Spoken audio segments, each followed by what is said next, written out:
The silliest thing in my life is that I'm seen as this ultra controversial person, and I'm actually the most reasonable Right, it's rational. on virtually everything. What I was telling, Logical. what I appreciate, Logical, It's in the unbelievable. middle, like, yeah, what I appreciate about you, and I followed you for years, is that you are someone that's willing to talk to everyone and hear different perspectives all the time. We've not done this nearly as long as you've done it, about 8 years, so close to a decade. And during that time, obviously, a lot of things have happened in media. And it's so funny because sometimes we'll have someone like Chelsea Clinton on, and then we'll have someone like Tommy Lloyd, and the left and right as far as going the audience. Good. Yeah, of course. that's what the country is. In the audience, like sometimes they're super happy and sometimes they're super upset. And we've always found it so strange when people get upset that we're just talking I have to people. I have no patience for those people. And yes, I have lost audience, and I don't miss them. I wish everyone would love me. But again, we got to get rid of the people without the brain. They're not even coming.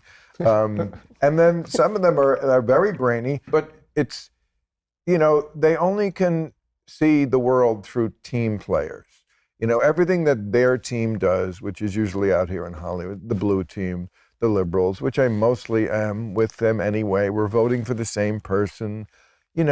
We're generally on the same side. To a lot of them, I'm some sort of arch conservative because I won't go along with all your supreme leftist nonsense or the stuff like about the vaccines. I mean, that's a good example.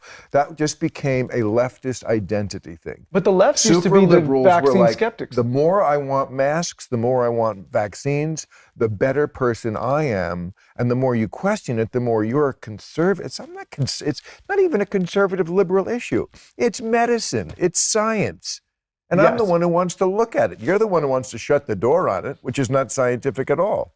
And have you seen the stuff that's going on right now with RFK and Callie Means and those guys speaking to the Senate the last few days in the piece that the Atlantic just did?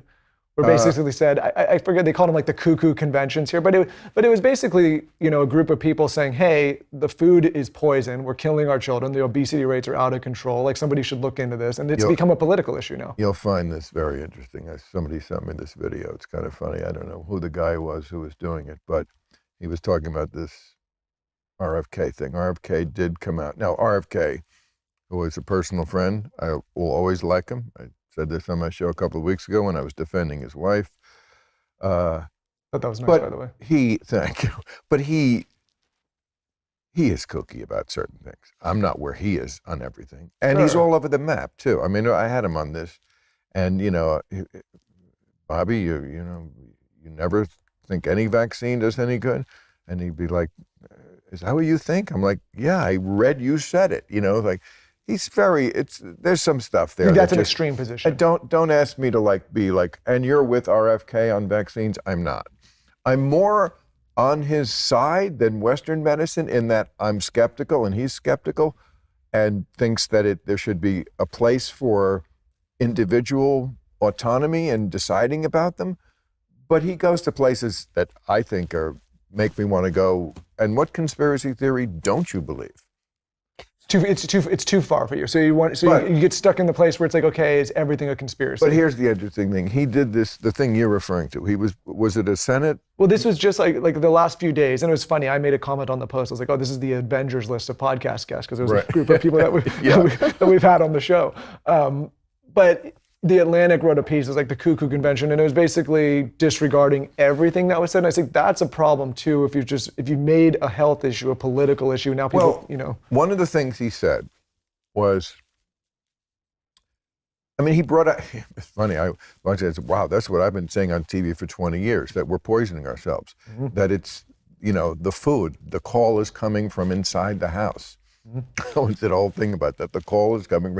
It's the food, it's the most obvious thing, which, by the way, again, back to doctors, until I met my holistic doctor, no one doctor ever said to me, no matter what I went to them for, what do you eat?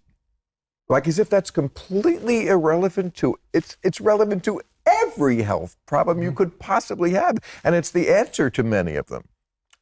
Anyway, so Bobby Kennedy was saying that, which no politician ever says, because the last thing you can do in America is ever question what the people want to eat or ask them not to stuff their fucking faces with whatever shit they want to put in there. That is number one. That's why during the pandemic, they never mentioned Food. that the vast majority of people who died from it were either very old or obese. But you can't mention it. But Bobby Kennedy, who, one reason I like him, he's a gutsy guy. And he says what he thinks. And he brought this up, and he was right on the money. He was like, we're poisoning ourselves. A lot of our health problems, which cause so many other problems economically and so forth, is because the food supply is poison. And this guy did a video, and he showed Time magazine did an article about a year and a half earlier, and the title was something like, why ultra-processed foods are killing us and why they're terrible for you. Then Bobby Kennedy, who by this time had aligned himself with Trump, makes this statement, and they come out with an article 4 days later, why ultra-processed foods may not be as bad as you think. It's like, that's a disaster. Nothing changed with the science or the food, but to my point about just everything is what team you're on. Now, being against food, ultra-processed foods. You've been doing this a long time. Is it always been this way? Because I think we grew up, I remember I got to my freshman year of high school, both of us.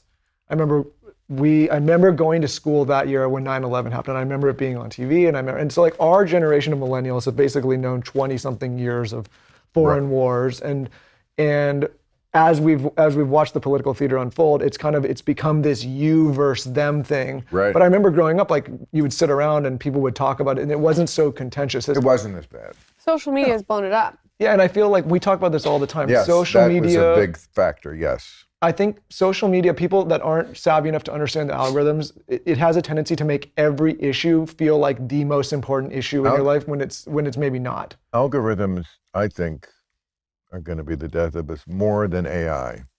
I have someone on my show, Yuval Harari, Friday, his new book is a lot about AI, and certainly lots of people. The Sapiens author? Yeah. Yeah. So he's really good. Genius. Yeah. I mean, again, that's why the brainless people cannot watch this show. It just would not like Can that. I take a pivot and ask why you don't believe in marriage? Whoa. I know. I want to get to the juicy stuff. Okay. You guys want to talk about politics, and I want to talk about marriage. Okay, Okay. Sure. Why don't you believe in marriage? Well, I don't believe in it. Okay, so It's not- elaborate. It's not Hinduism. There's no belief in it. But It's why don't you whether think it's something is for right you? for you. Yeah. Why don't you think it's for you? Because I know me so well. Yeah. What do you think would happen with you? What would happen if someone married you? If someone married me, Yeah. like you make it sound like I tripped and got married. Oh gosh, damn! Somebody married me. Well, I feel like I'd have to ask. I'd have to be involved. I certainly would. Okay. Well, it would ruin everything. I mean, I'm not gonna. She was yelling at me in the car over here. The silliest thing in my life is that I'm